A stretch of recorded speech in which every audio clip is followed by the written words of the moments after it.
Very good day to you, ladies and gentlemen. Welcome to another episode of the Candy Talk here on Herman Manyora's YouTube channel. My name is Evan Sokinya and I'm here with Wakili Willie Sotieno. Welcome to another episode of the Candy Talk. Wakili, good afternoon. Good afternoon. How are you? I'm okay. Quite okay as well. I want us to look at certain things here which are actually happening within our legal system, and of course we are still looking at the case involving the Supreme Court judges and the Chief Justice. Of course, when we look at the recent developments, it's that the courts have stopped the Judicial Service Commission from processing all these complaints which were tabled before it by the lawyers here, Nelson Harvey and Ahmed Nasir. I just wonder what you make of all these developments. First of all, in the first place, now where do we find ourselves at this point in time with this case? You know, the first thing is that the judges of the Supreme Court are entitled to the due process of the law.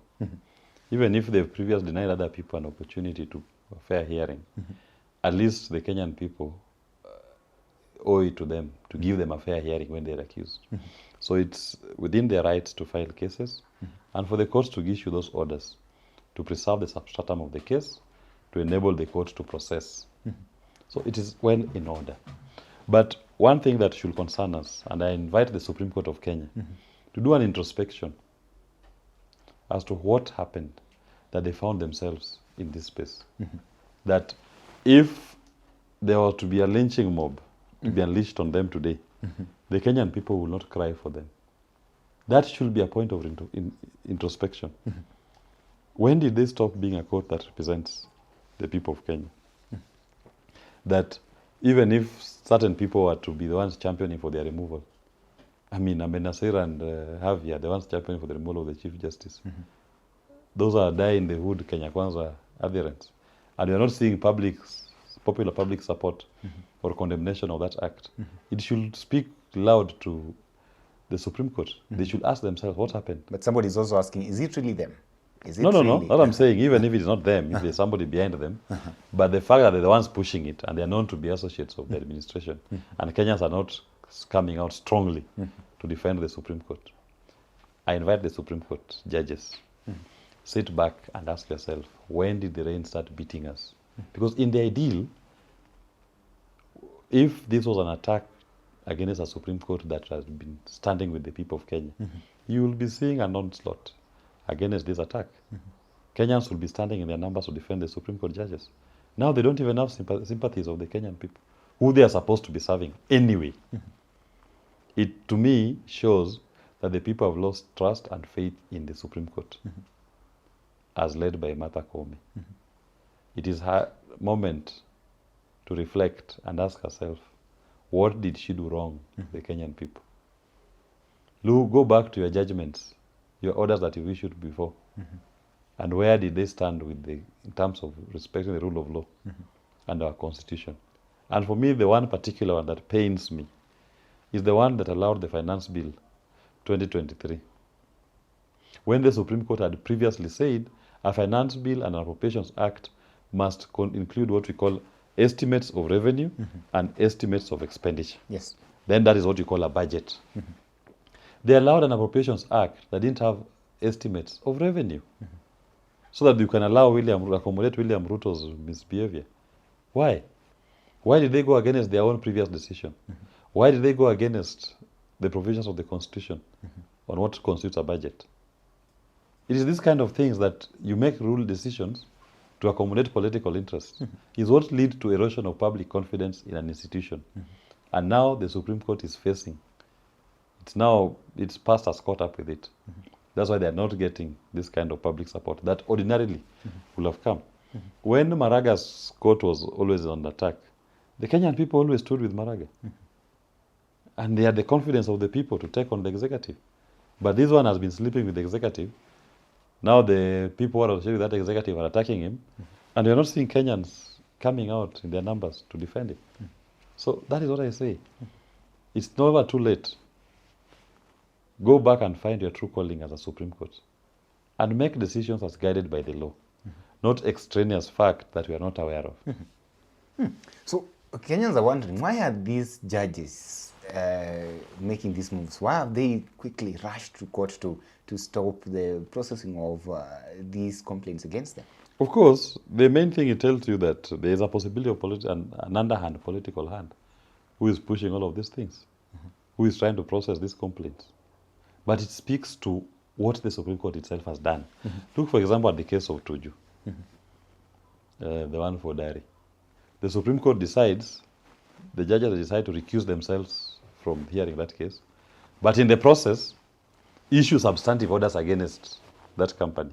They even deny that company an opportunity to present evidence that demonstrates that an officer of the lender had lied. In fact, the officer admitted, I didn't sign this affidavit. These are not my things. He even wrote a statement to DCI and saying, me, I never said those things. So you proceed to condemn Tuju and his companies, deny them an opportunity to rebut what the bank is saying, why they are trying to call the loan.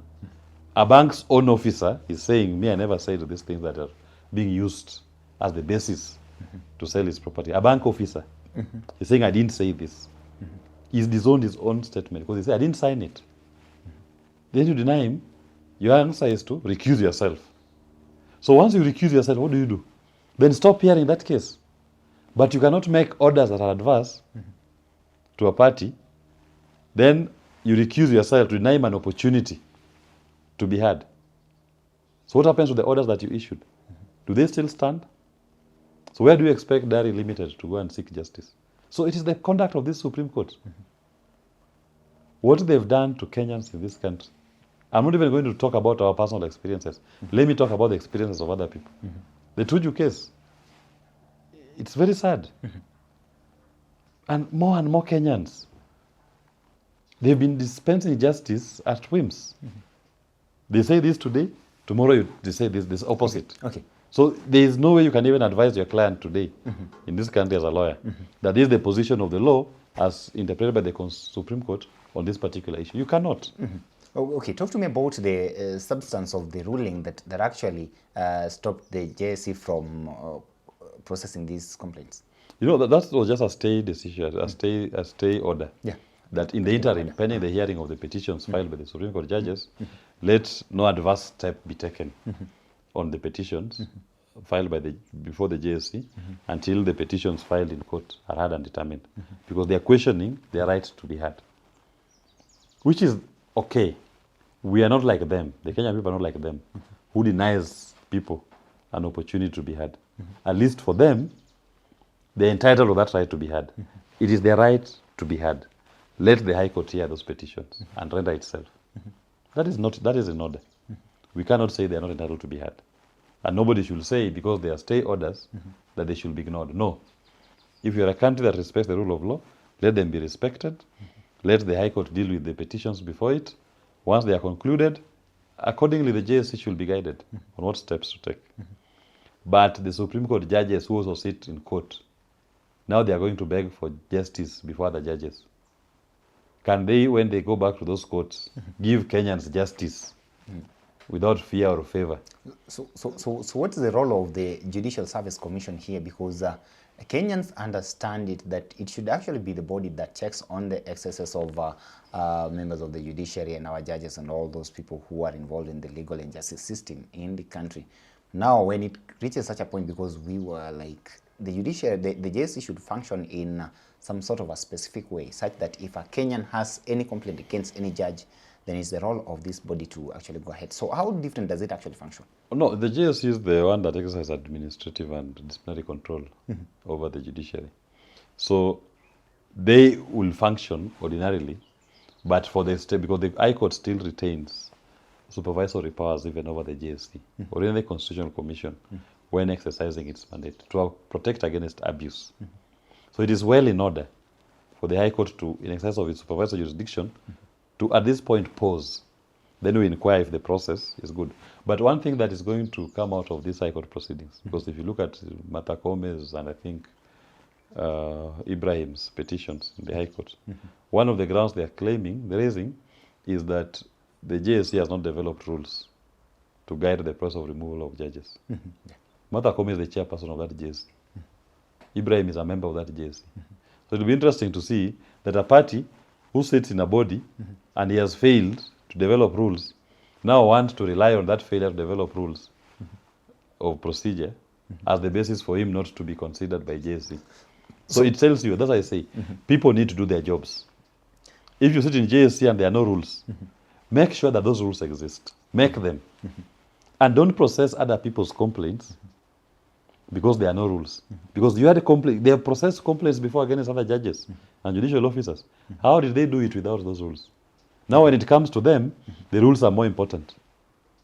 The rules were not important for the ones who were there before you. But for you, rules are so important that in the absence of rules, you should not be processed. That is what I say. This conmanship in Kenya must stop. And judges of the Supreme Court, and especially those who sit in the JSC, should stop this conmanship.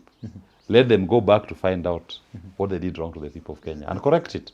They still have time. So if the Chief Justice here says that there are no rules actually on how to go about this entire process, does that also bring about the question on the jurisdiction of the JSC on this, and whether it will actually do this work and do it conclusively, that is? Yeah, of course, it raises that question. But what I also believe is that the absence of rules should not stop parties from accessing substantive justice. We still have the rules of natural justice that we all know them to be. The right to be heard and a fair hearing. The JSC should apply those and deal with any petition or complaints that are brought before it. Because ultimately, you cannot tell me that a Chief Justice goes rogue, for example, and you cannot do anything about it because there are no rules.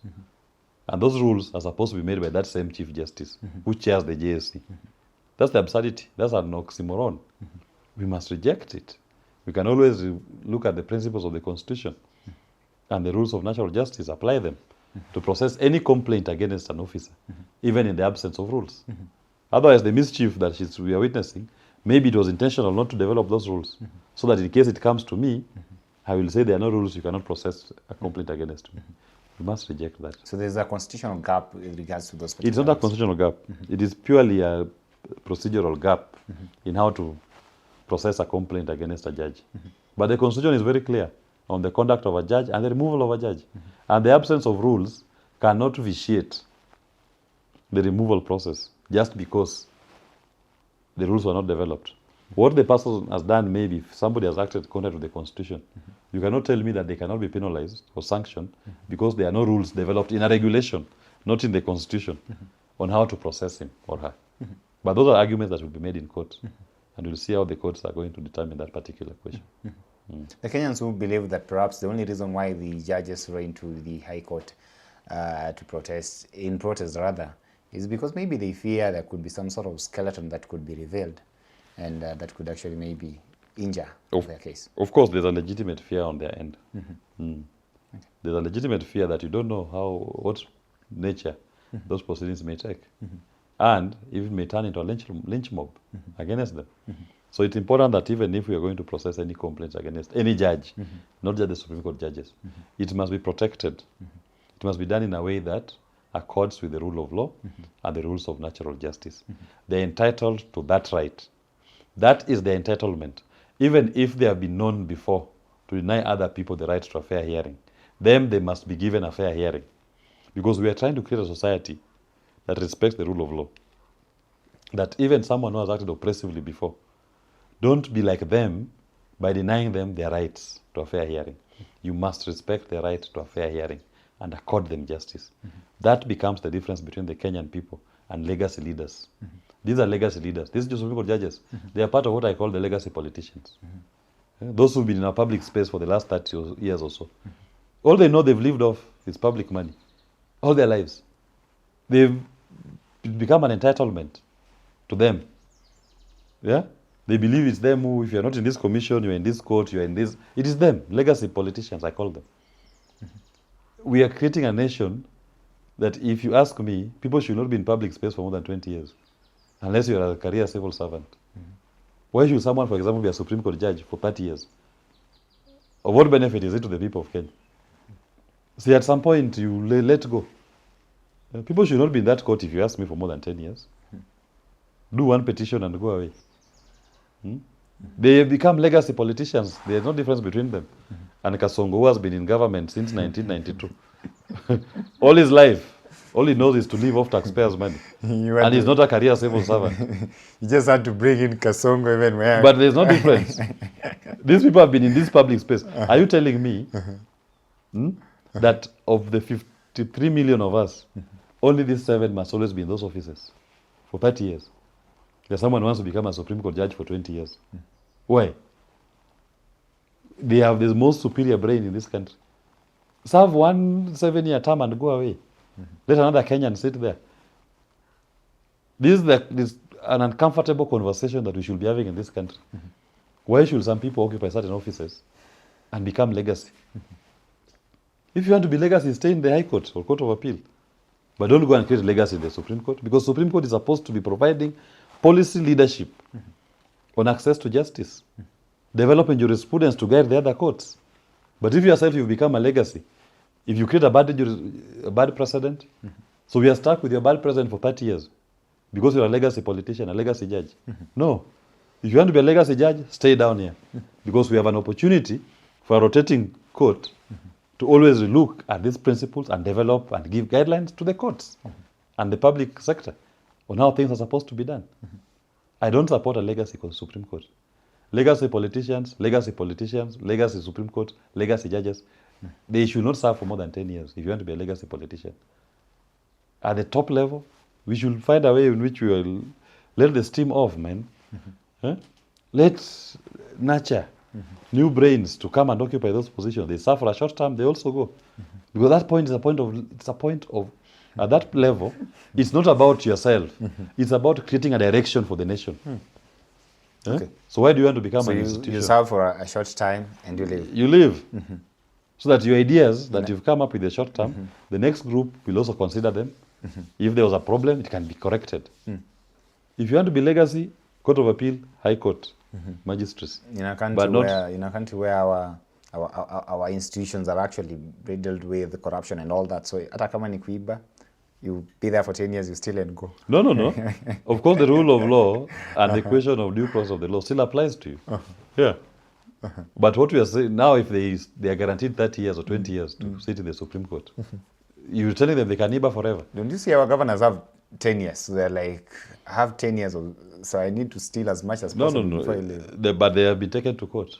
That doesn't mean that the provisions of the law on criminality have been taken out. They are immune forever. In fact, Supreme Court should even be worried because they enjoy immunity. So someone will enjoy immunity there for 20 years. You can't touch them. And they come up with bad laws, decisions. You can't touch them. It should be 5 years, in fact 7 max, if you ask me. Well, ladies and gentlemen, that is it from our Kilwili Sotino here. We're looking at matters that are actually making headlines in our justice system in the country. There are those who believe that the apex court of the land is under siege here, but there are different factors at play. We are fixed on this, and our eyes are here. We need to see what is actually taking place, and we'll keep you updated with all that is going on in the corridors of justice, as well as in the political sphere in this particular country. Allow me to stop for now. Thank you for tuning in. Thank you for being part of this family. Till we have this conversation again, have yourself a lovely day. My name is Evans Okinyi.